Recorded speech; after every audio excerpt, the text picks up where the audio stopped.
ఎందుకు కొంతమంది జీవితంలోనే డబ్బు వస్తుంది, పెరుగుతుంది, తరాల పాటు ఉంటుంది, మరి కొంతమంది జీవితంలో డబ్బు వస్తుంది కానీ నిలవదు. ఇక్కడే చాలా మంది చేసే పొరపాటు ఏంటంటే లక్ష్మీదేవి అంటే డబ్బు అనుకుంటారు అందరూ, కానీ నిజానికి లక్ష్మీదేవి అంటే సంపదను ఆకర్షించే గుణాల సమాహారం. అందుకే ప్రతి బిజినెస్ మ్యాన్ లక్ష్మీదేవి నుంచి ఈ 5 సంపద రహస్యాలు ఖచ్చితంగా నేర్చుకోవాలి. హలో ఆల్, నేను మీ Nag, CEO of Suman TV business. Lakshmidevi నుంచి మనం నేర్చుకోవాల్సినటువంటి మొదటి mindset clean value strategy. చెత్త దగ్గర లక్ష్మి నిలవదు. లక్ష్మీదేవి ఎప్పుడు పరిశుభ్రమైన చోటే ఉంటుందని అంటారు. దీని బిజినెస్ అర్థం ఏంటంటే గందరగోళమైన సిస్టమ్స్, గందరగోళమైనటువంటి అకౌంట్స్, గందరగోళమైన సర్వీస్. ఇలాంటి చోట డబ్బు నిలవదు. పరిశుభ్రమైన షాప్, క్లియర్ ప్రైజింగ్, స్పష్టమైన అకౌంటింగ్, ప్రొఫెషనల్ సర్వీసెస్ ఇవన్నీ ఉన్న చోటే సంపద పెరుగుతుంది. Second mind set flow strategy.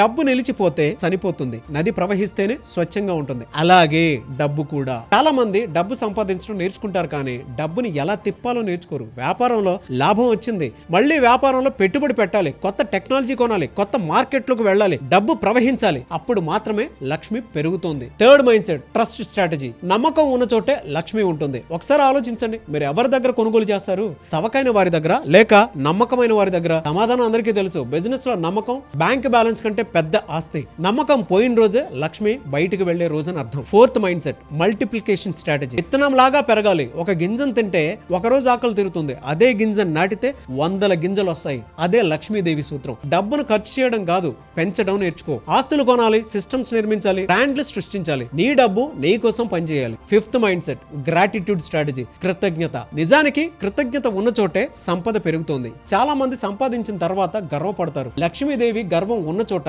ఎక్కువ కాలం ఉండదని పురాణాలు చెప్తాయి. విజయం వచ్చినా నేర్చుకోవడం ఆపొద్దు. కస్టమర్ కు కృతజ్ఞత ఖచ్చితంగా ఉండాలి. టీమ్ కు కృతజ్ఞత ఉండాలి. సమాజానికి తిరిగి ఇవ్వాలి. అప్పుడు సంపదకు గౌరవం పెరుగుతుంది. ఫర్ ఎగ్జాంపుల్ రతన్ టాటా గారు ఆయన కేవలం కంపెనీలు నిర్మించలేదు, నమ్మకం నిర్మించారు. అందుకే టాటా గ్రూప్ పేరు వింటే లక్షలాది మంది కళ్ళు మూసుకొని నమ్ముతారు. ఇది ట్రస్ట్ స్ట్రాటజీ. అండ్ ఇంకో ఎగ్జాంపుల్ చెప్పనా, వారన్ బఫెట్ గారు ఆయన సంపాదించిన డబ్బులో చాలా భాగాన్ని తిరిగి పెట్టుబడులుగా మార్చారు. డబ్బును ఖర్చు చేసే వ్యక్తి కాదు, డబ్బును పెంచే వ్యక్తి. అందుకే ప్రపంచంలో అత్యంత విజయవంతమైన ఇన్వెస్టర్లలో ఒక్కరిగా నిలిచారు. ఇది మల్టిప్లికేషన్ స్ట్రాటజీ. కాబట్టి లక్ష్మీదేవి అంటే కేవలం డబ్బు మాత్రమే కాదు, పరిశుభ్రత, ప్రవాహం, నమ్మకం, పెరుగుదల, కృతజ్ఞత. ఈ 5 గుణాలు ఉన్న చోట సంపదను వెతకాల్సిన అవసరం లేదు. సంపదే నిన్ను వెతుక్కుంటూ వస్తుంది. ఎందుకంటే లక్ష్మీదేవి చేతిలో బంగారు నాణాలు ఉండటానికి కారణం ఒక్కటే, సంపద అనేది అదృష్టంతో కాదు, సరైన గుణాలతోనే వస్తుంది. మీరే ఉంటారు కింద కామెంట్ బాక్స్ లో ఖచ్చితంగా పోస్ట్ చేయండి. అండ్ మీరు కూడా మీ బిజినెస్ ని నెక్స్ట్ లెవెల్ కి తీసుకువెళ్ళాలి అనుకుంటే powerful business strategies, financial support ideas, marketing and branding support కోసం ఇప్పుడే సుమన్ టీవీ బిజినెస్ కమ్యూనిటీలో జాయిన్ అవ్వండి.